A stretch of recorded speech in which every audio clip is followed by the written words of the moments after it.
Show da Liberdade. Entrevista.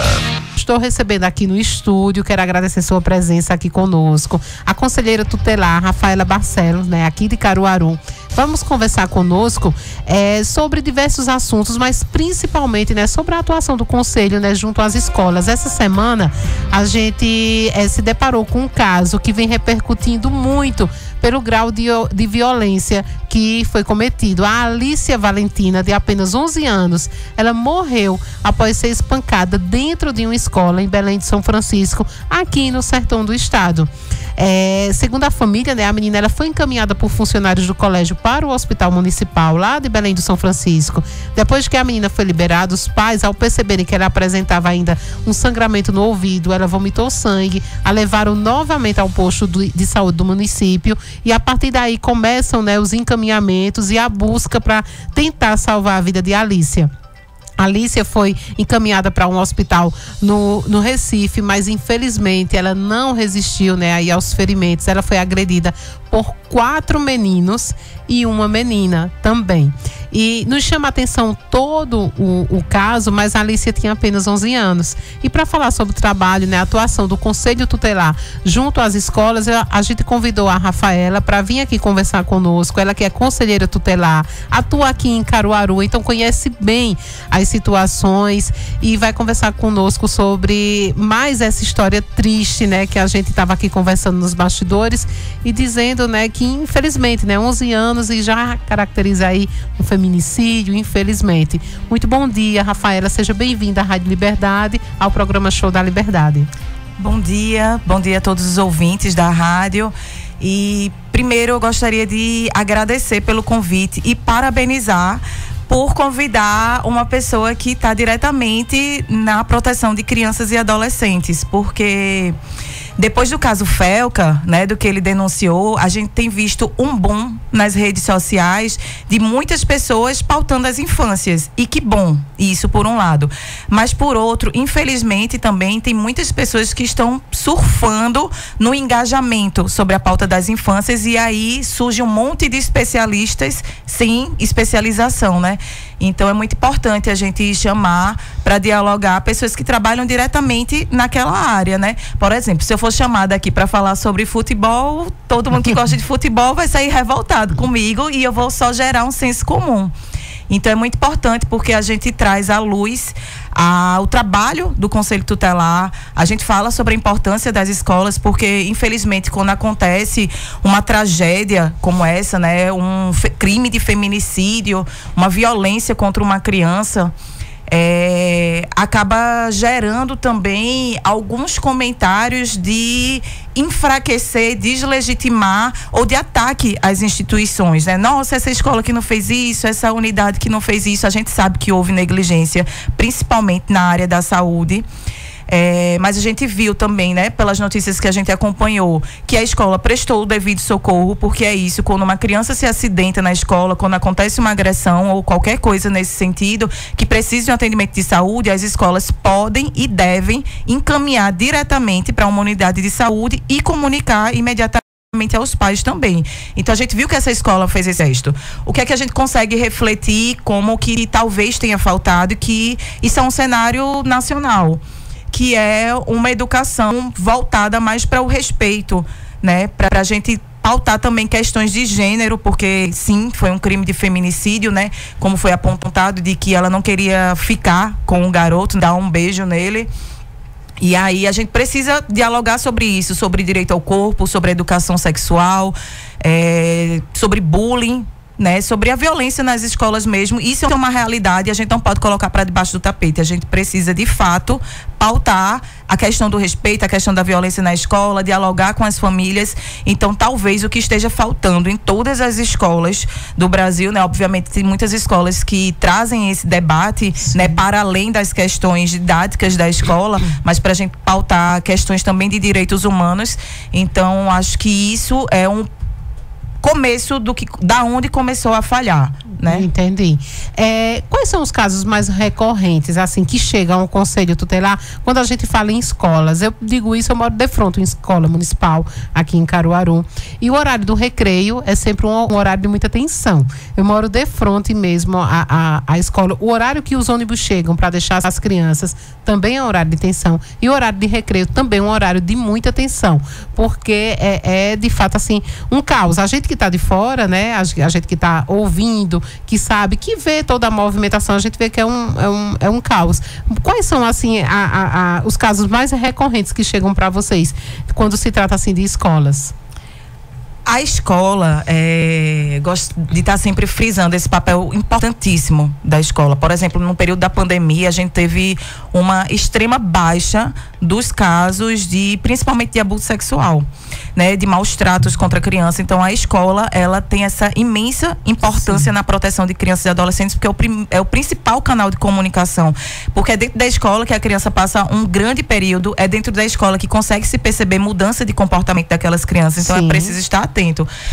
E aí, nesse caso, a gente tem recebido, né, eu estou no meu 2º mandato como conselheira tutelar, mas trabalho no Conselho Tutelar já trabalhei na parte administrativa também, então eu estou há 15 anos praticamente dentro do Conselho Tutelar na proteção das infâncias, e o maior histórico que a gente tem é a escola sendo parceira dessas crianças e trazendo casos onde as crianças estão sofrendo uma questão de maus tratos, de abandono, de negligência pela família.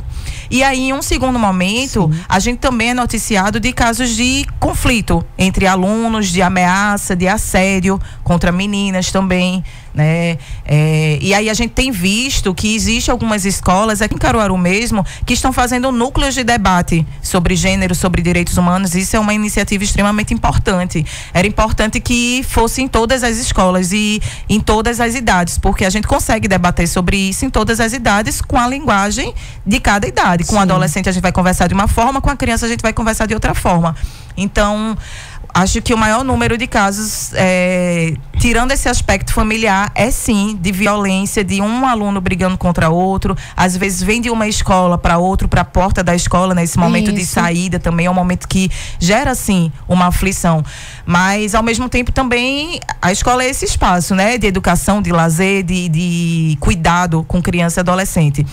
O que eu tenho para falar também, assim, dessa questão do horário do intervalo, é que a gente também vê muitas escolas com um quadrado para as crianças brincarem, sabe? Então, assim, as crianças vão para a escola, tem aquele momento na sala de aula e quando saem loucas. Porque é isso, criança é intensa, tem muita energia, os hormônios à flor da pele, então talvez a gente esteja precisando pensar em um momento recreativo onde tenham mais instrutores ali para fazer aquelas brincadeiras que antigamente a gente tinha muito, né?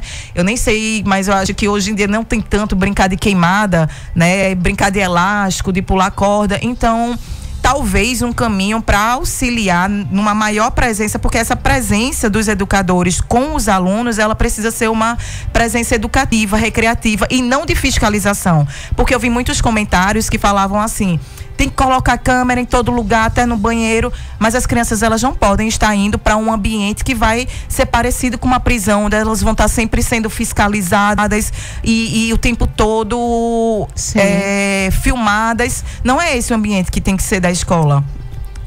Se a gente coloca, né? Vamos colocar mais inspetores nas escolas para ficar de olho 24 horas nesses meninos e colocar câmeras em todos os lugares. Que ambiente é esse que a gente está gerando, né? E aí a gente está meio que tentando remediar uma ferida, mas a gente não está cuidando do que está causando essa ferida. E cuidar do que está causando essa ferida seria justamente estratégias como essa. Pensar em espaços onde sejam mais acolhedores e que deem mais tranquilidade para essas crianças brincarem, porque um ambiente tranquilo é esse, né, de lazer, de estudo, de acompanhamento, e um ambiente de repressão seria esse ambiente onde estariam sempre passando guardas ou pessoas ou filmagens e tudo mais, e não é isso que a gente precisa ter uma mudança estrutural nas escolas. Existe uma comunicação direta entre o gestor escolar, por exemplo, aconteceu uma situação na escola e foi identificado que é necessário a vinda do Conselho Tutelar para acompanhar, para ouvir, para orientar? Existe essa comunicação direta com vocês? Outra pergunta também que eu queria, por exemplo, a gente sabe que aqui em Caruaru são 4 conselhos, não é isso? Cada um fica responsável por uma área. Então, digamos, bairro São Francisco tem a área que o Conselho Tutelar aqui de Caruaru atua ali. Seria isso. Gostaria que você falasse também um pouquinho sobre isso. Exatamente. A gente tem 4 conselhos e aí Caruaru é muito grande. Principalmente na zona rural, né? Para você ter ideia, é um conselho a cada quantos 100 mil habitantes? Também. Tem entendi. 3 prerrogativas, né? Um conselho tutelar a cada 100 mil habitantes, mas também pelo número de violações de direito, por exemplo, se tiver 400 mil, mas tem um alto índice de violação de direitos, então, independente desse número de quantidade de habitantes, tem essa questão da quantidade de violações de direito e também de território. Uma cidade muito maior, ela vai precisar de mais conselhos para a gente alcançar essas localidades. Aqui em Caruaru mesmo, tem localidades que a gente leva 50 minutos para chegar lá. Então, imagina fazer um atendimento lá nessa localidade. É quase 1 hora para ir, o tempo de atendimento lá e mais 1 hora para retornar. Então é inacreditável, mas sim. E aí, assim, né? Esse tempo é porque é zona rural, então é estrada de terra, o carro não vai na velocidade que circula a cidade.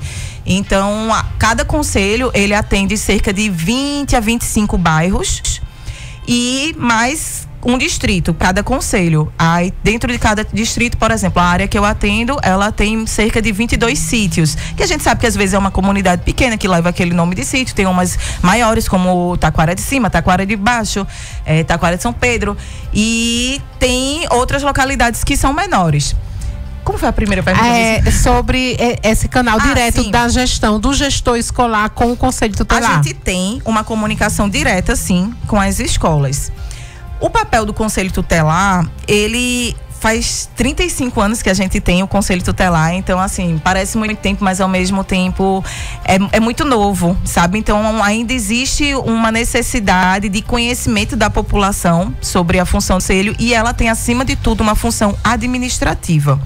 Então, a forma jurídica, como está na lei, da escola se comunicar com o conselho é através de ofício, né? Tem uma situação que aconteceu na escola, se for urgência, emergência, se for um caso de violência, é necessário chamar a polícia ou a guarda municipal. Se é um caso de atendimento médico, que é de urgência e emergência, é necessário chamar o SAMU ou encaminhar diretamente para as unidades. E imediatamente após esses encaminhamentos que a escola fizer, essas intervenções com a família, com unidades de segurança para proteção e não para repressão, e unidades de atendimento, esse comunicado é via relatório, porque a escola também precisa documentar que ela cumpriu a sua função de comunicação. O que não isenta de haver, como existe aqui em Caruaru, a relação da gente fazer uma ligação diretamente para a escola e tirar alguma dúvida sobre algum atendimento que a gente está fazendo, ou da própria escola entrar em contato. Olha, eu estou produzindo relatório para vocês, mas eu estou com uma situação muito delicada e eu preciso do apoio de vocês. Por lei é comunicar, mas na prática a gente vai também até a escola e dialoga, faz reuniões. O papel do conselho também é esse. E aí já deixo para toda a sociedade. É função do Conselho Tutelar informar a população sobre direitos de criança e adolescente, sobre formas de prevenção, de canais de denúncia. Então, se você precisa, por exemplo, tem uma escola e está precisando de um diálogo, porque está acontecendo muitas situações de bullying ou de conflito entre os próprios pais, às vezes uns pais que querem tirar satisfação diretamente com aquela criança ou com aquele adolescente que teve um conflito com seu filho ali. Então, pode chamar o Conselho Tutelar, agendar uma data. Olha, a gente está tendo um índice alto de problemas de abuso sexual, de assédio entre os meninos e as meninas aqui na escola. Vocês podem tal dia vir aqui para a gente fazer um diálogo com os professores, com todo o corpo escolar, né? Porque, por exemplo, casos de abuso mesmo. Geralmente, quem mais fala são as meninas. Isso não quer dizer que os meninos não sofram abuso, né? Mas se cria até um vínculo das meninas com a tia da limpeza, com a tia da cozinha. Então, todos esses profissionais da escola, eles precisam estar aptos e saber como receber essas informações. Porque a gente não pode, se uma criança chega com aquela angústia para relatar que está sofrendo uma situação que nem sabe identificar que de fato é um abuso sexual, e a gente faz um espanto, meu Deus, entendi. Assusta essa criança, eita, eu contei isso e já foi esse espanto. Imagina se eu contar de fato mais o que é que acontece. Ou então de colocar um sentimento nessa criança. Eita, você tá sofrendo com isso, né? Você tá triste, né? E às vezes a criança, ela só tá relatando uma situação, mas não tá nesse período da tristeza ou da raiva. E às vezes a gente precisa ter essa escuta especializada no sentido de saber ouvir, saber se comunicar com a criança, pra gente não colocar um sentimento nela. Porque às vezes ela tá só fazendo a denúncia. E aí é colocar, eita, coitadinha, ai meu Deus, deixa eu cuidar de você, eu vou, olha, a partir de agora nada mais vai lhe acontecer. A gente não consegue prometer isso para uma criança, porque não depende só da gente, não depende só do conselho, não depende só da escola, né? Existem diversas outras instituições que vão caminhar, e aí uma legislação... Exatamente. E voltando aqui ao caso da Alícia, né, que vem repercutindo em toda a situação. Esses 4 meninos que também continuam sob a proteção do ECA, né? Isso, inclusive, né? Exatamente. É um desafio, né? Um desafio. Um foi apreendido ontem, né? Ele foi apreendido ontem. As investigações, elas continuam. Como é que fica aí a situação, né, dos pais desses 4 adolescentes, né? Que não tem mais do que 14 anos, né? Um tem 13, outro tem 14, outro tem 12. A menina também, né? E a família da Alícia, né? O que é que a gente poderia dizer? Nossa, eu sou mãe também, né? E aí a gente viu que isso gerou uma grande revolta, e de fato é algo que gera revolta, que gera angústia. Colocar que o Estatuto da Criança e do Adolescente, ele protege criança e adolescente, geral. E protege, mas também tem as medidas socioeducativas que responsabilizam os adolescentes, e esse caso está aí mostrando isso, porque tem muita gente falando, o Estatuto só protege quem comete os crimes, os adolescentes de ato infracional, mas não, tem um adolescente que ele já saiu o mandato, né, de busca e apreensão, ele já foi apreendido e vai cumprir medida socioeducativa, muito provavelmente quando sair a sentença do juiz. Então, assim, de 0 até 12 anos incompleto, a questão aí são medidas protetivas, ou seja, quem vai assumir uma responsabilidade sobre esse ato das crianças são os pais. Então, eles vão ter responsabilidades pelos atos dos filhos. E a protetiva é porque se pensa... O que é que essa criança está vivenciando? Que tipo de educação essa criança que cometeu esse crime está vivenciando? Como é que a gente vai proteger ela para que ela não desenvolva esse comportamento violento? Será que ela está vendo o pai e a mãe se agredir em casa? Será que ela está sofrendo algum tipo e reproduzindo essa violência? Então tem que se ter esse olhar atento para essas crianças que cometem esse ato infracional. Sim. E a partir dos 12 anos de idade até os 18 anos incompleto, quem comete crime ali, o adolescente, ele vai ser responsabilizado. E aí tem diversas medidas socioeducativas a serem cumpridas. Vai desde uma advertência ou até chegar na própria internação também desse adolescente. Então, sim, eles vão ser responsabilizados pelos seus atos. Obviamente que a gente sabe que isso não sara a dor, mas falando sobre dor, ontem a gente teve a condenação de Bolsonaro. Meus pais foram vítimas da Covid e aí, obviamente que com essa política de ódio, ele é o responsável pela morte dos meus pais. E ontem eu tive esse alívio. Sim. Né? Ele está sendo condenado, agora a justiça está sendo feita. E aí, da mesma forma, quando se vê que os adolescentes, né, eles estão respondendo pelos seus atos, gera também um mínimo conforto, mas a dor dessa mãe, desse pai, dessa família, dessa comunidade, dessa escola, de todo o núcleo dessas crianças, eu acho que é uma dor irreparável. Entendi. A gente tem como reduzir os danos, mas impossível sarar essa ferida. É uma ferida que eternamente vai ficar marcada. E só um adendo assim, uma informação mesmo, né? O adolescente, porque... enfim, com esse fenômeno das redes sociais, possivelmente, talvez até se acompanhe para saber quanto tempo ele vai cumprir e tal, mas o próprio estatuto, ele prevê uma medida socioeducativa máxima de 3 anos. Certo. Mas existe o tempo, sim, que vai precisar ser cumprido, enfim, Eu não sei qual vai ser a sentença que o juiz vai determinar para esse caso, mas que já está sendo encaminhado e sim, adolescentes são responsabilizados. Aqui em Caruaru a gente tem a unidade de internamento com diversos adolescentes, então assim, essa falácia de que adolescente não é responsabilizado é de fato uma falácia. Ele é responsabilizado de acordo com o Estatuto da Criança e Adolescente na condição de pessoa em desenvolvimento. Entendi. Eu quero agradecer, viu, Rafaela, a sua participação aqui conosco. Quero ainda sobre o caso aqui da menina, né, da Alice. A escola voltou a funcionar ontem. Sim. A escola Tia Zita lá voltou a funcionar ontem. A gente sabe que também fica um trauma para os professores, com né? Certeza. A professora a quem ela foi pedir ajuda, que foi a professora que a ajudou. A gente deseja também um recomeço e para todos, né, da escola. Gostaria que você deixasse o número de telefone, né, do Conselho Tutelar para a população em geral, como um todo, que acha que precisa fazer uma denúncia anônima, informar sobre tal situação. Gostaria que você deixasse um canal de comunicação. Pronto.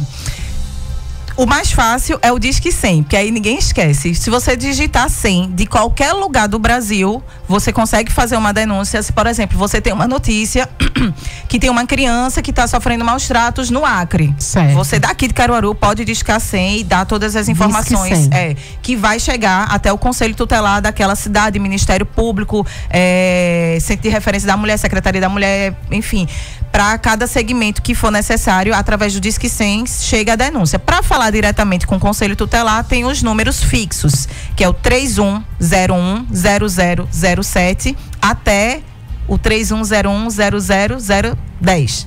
Certo, de 007 até 0010. Isso. Okay. E tem os celulares também, porque a gente também trabalha na modalidade de plantão, finais de semana, feriado e período noturno, através do 98384-3488. 98384-3488. E também tem a variação dos finais, 3492, 3493. Qualquer um desses números pode falar diretamente com o Conselho Tutelar, até para tirar dúvidas mesmo. Para fazer denúncia não precisa ter nenhuma certeza. O Conselho Tutelar não é um órgão punitivo. Então a gente vai notificar essas famílias para entender e conversar sobre aquela situação e entender o que é que está acontecendo. Porque as pessoas ficam com medo de fazer a denúncia, primeiro, com medo de serem identificadas. Não vão ser identificadas. Isso não vai ocorrer. Não. E segundo, mas eu não tenho certeza. É na dúvida mesmo que a gente tem que fazer a denúncia, porque na certeza aquela criança já está sofrendo. E aí, só para concluir, deixar toda a minha solidariedade a toda essa escola, a todo mundo que é da rede dessa criança, né? E a todos os pais que também se sentiram, de certa forma, atingidos com essa violência, sabe? Toda a minha solidariedade a essas famílias. Protejam suas crianças e tenham uma escuta protetiva, sabe? Deem a segurança para que seus filhos possam reclamar de um tapa que levou, de um empurrão que levou, até de um abuso que sofreu. É um dos problemas que a gente enfrenta no Conselho Tutelar, é a insegurança da criança de fazer essa denúncia, de comunicar. Elas se sentem culpadas ou acham que vão ser penalizadas por aquilo também. Por que você não falou isso? Por que você não reagiu? Verdade. Então, acolham, protejam nossas crianças e adolescentes. Muito obrigada, viu, Rafaela, por sua participação conosco aqui no programa Show da Liberdade. Conversamos com a conselheira tutelar aqui de Caruaru, a Rafaela Barcelos. Show da Liberdade. Um show de programa.